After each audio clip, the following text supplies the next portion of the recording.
Welcome back everybody! Today I'm going to show you how you can recreate this effect.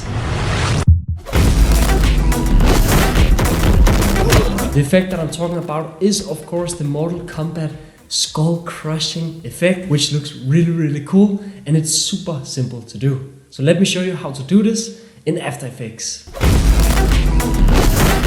Alright guys, welcome inside my computer. As you can see on the screen, I have these two guys masked out so as we can separate them from the background, and also we have a background right here if we ever need that. So the first thing I'm going to do is I'm going to turn the opacity down as soon as the impact happens.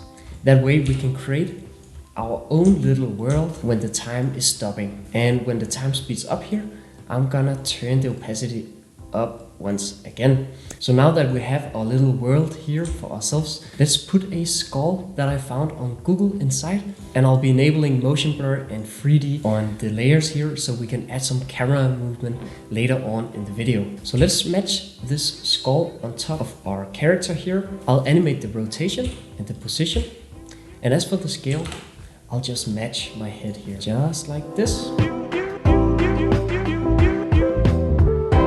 So now that we have the skull on top of our head, let's destroy the part of the skull where I'm getting hit. So I'll start off by duplicating this layer, and then I'll make a mask right on top of the part where I want the skull to be crushed. Right here. And then I'm gonna take this mask, duplicate it to the layer right under, and invert it. Now we have free control over this part of the skull. So it's time to break it. Let's put on the effect Shatter. I'll set the view to render, and then I'll put the two forces right on top of my fist.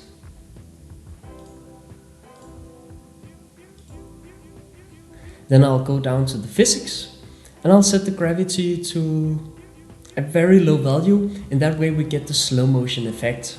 So I'll put it at 10 here, and I'll set the gravity direction so it goes upward instead of downward, just like this. Alright, and what I'm going to do now is I'm going to take the shape here, increase the repetitions, that way we have more parts of the skull breaking, and I also want the extrusion depth to be a little bit bigger here, so we get some big bumps of the skull going right off. Alright, so what I'm going to do is I'm going to turn up the feather on the first mask here, so we get a little bit more clean break on the skull. Our skull is already broken on the first frame and we don't want that, so bring in our shadow effect and set the first force 1. So I'm gonna go with strength 0.5 here on the strength. That way we get a slower break on the skull. Also guys, I forgot to mention one really important thing. In the shadow effect on the skull, you can see that we have the pattern set to bricks, and we really don't want that. So let's set the bricks to glass, which makes it look way cooler and a little bit more realistic than actual bricks. So as for the next step, I'm gonna animate in some camera movement to complement the slow motion that we have going on here. I'm gonna be animating point of interest and the position. So I'm gonna go a few frames forward right when the impact hits here. I'm gonna zoom in right on the impact here, go to the last frame of the impact and zoom in just a tiny bit, so we get this slow motion feeling. And right when he releases, I'm gonna zoom out here.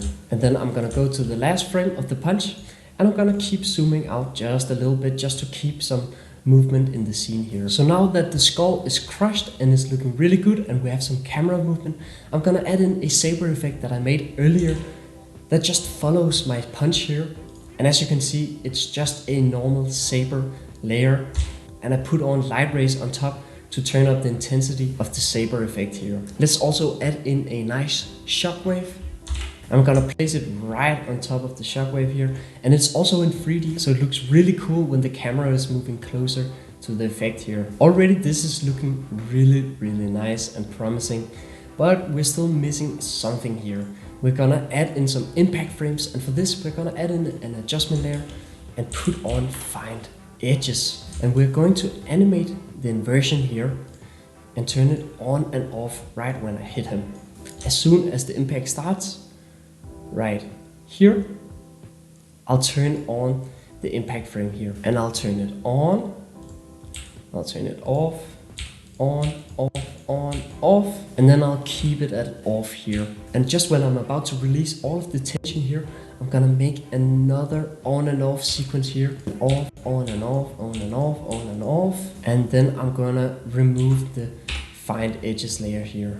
And I'm gonna turn up the opacity right as the impact frame stops. Boom.